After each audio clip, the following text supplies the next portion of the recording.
Alright, welcome back to the shop. So, I've been needing to give you guys an update on the Mustang. Amanda, during one lap, has been hard at work on the Mustang, so we're going to go over where it's at. And today we're going to mount up and do the handbrake lever. So, we've got a few days left before the first event with that car, and both her and I are pretty excited to have another beater to go play with. Let's jump right into it, and we'll get on that handbrake. Okay, so when we first drove this car, everything was super womped out.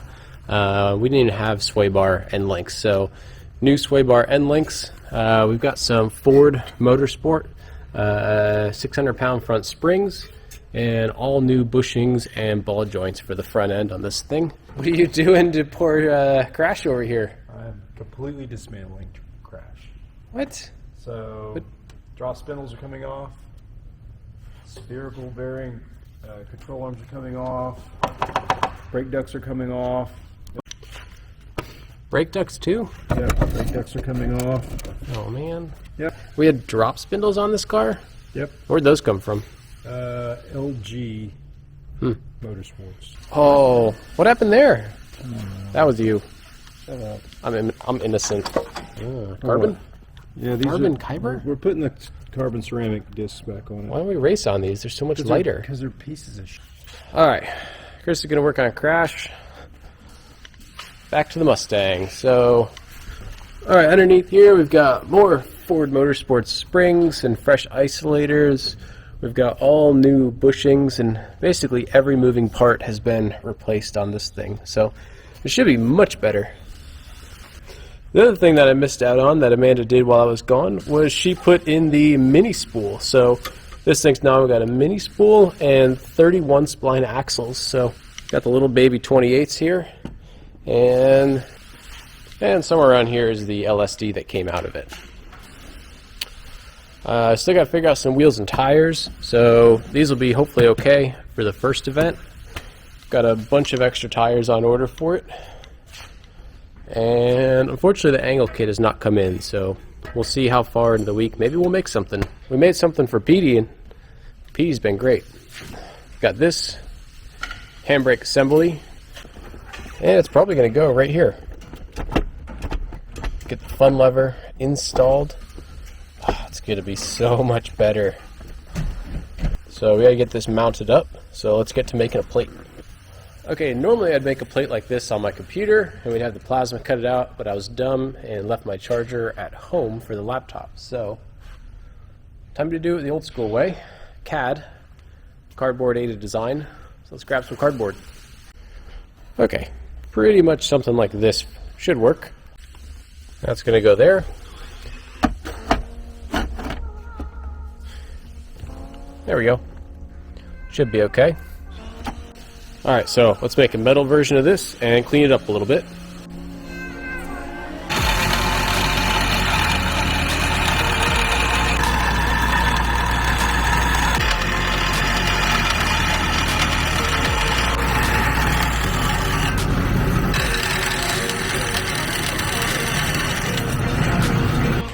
Alright, got a rough plate. Oh, how am I going to get this in here? Close, but not quite. Alright, a little bit of trimming, but the plate seems to be in. And this fits on there pretty well. So, I do need to trim back here a little bit. So, let's get that cut down a little further. Alright, there we go. Now it sits nice and flush. Let's mark these holes and get them drilled. Alright, plate should be good. Drilled and tapped these holes. Alright, pretty excited about this. This thing's mounted up. Feels really solid. I know there's no screws at the back of the plate, but it sits tight down against the tunnel. So as you pull it back, it's just going to push the back of the plate against the tunnel. So I think this is going to be a really solid setup. I mean, that is also 3/16 steel, so it's not going anywhere. Okay, lines. Let's work on some lines. Unfortunately, this is an ABS car, so there is 2 circuits for the back of the car. But I think we can work with that. So the master cylinder on the new handbrake, the input is a odd fitting. It's a 7/16 20, and if we look, at my inventory of brake fittings here, brake fittings are all 7/16 24. So I think because they meant for you to screw on a reservoir, they made it 7/16 20. That means we need to make a brake fitting that's 7/16 20. So what we're going to do is just use a bolt. Ooh, a fresh bolt. Alright, got it chucked up, got a bolt in there, put a hole in it. Should be good.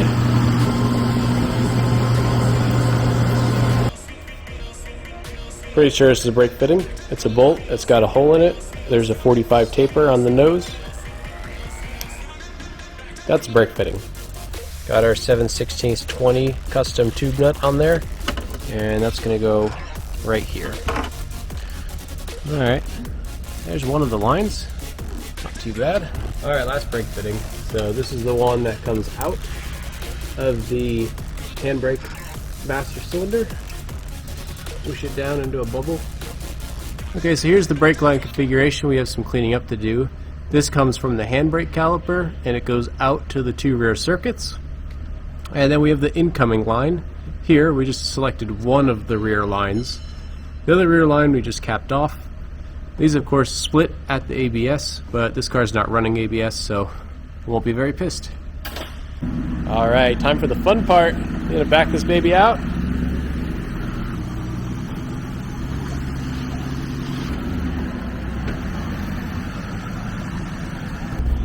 Okay, there it is. So, got the hydro lines. Chris is gonna give it a test drive for us. Right here. Brakes do work.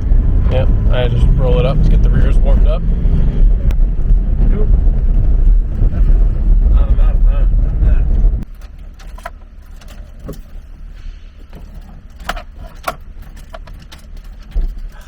What happened? The worst test driver ever. What? I came in and parked it. A, why'd you park it? B, you broke it. I didn't break it. Get out there and fix it. Jesus, Jerry. What are you doing over there? It's got a good battery. Obviously not. Well, it's obviously not connected. It probably flew out. It's smashed as flat as it can go, and if you go, it comes right off. It's fine. There. Perfect. Fixed. Apparently you need to show me, I need to show you how to drive this American machine.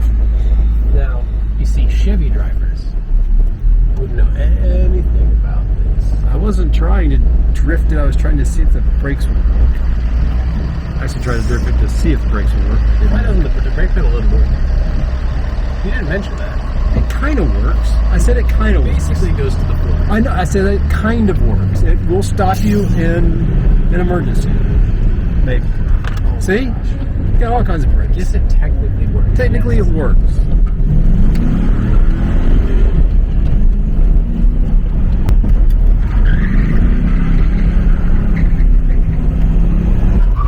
Yep. Oh, that locked up the fronts.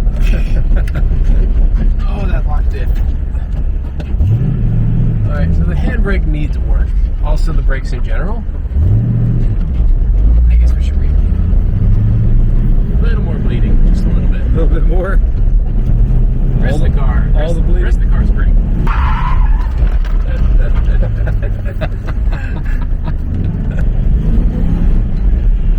It feels much more assembled than it did the first time we drove it.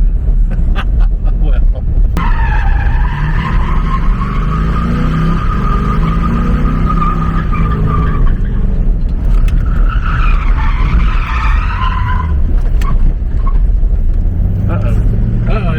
We're in trouble.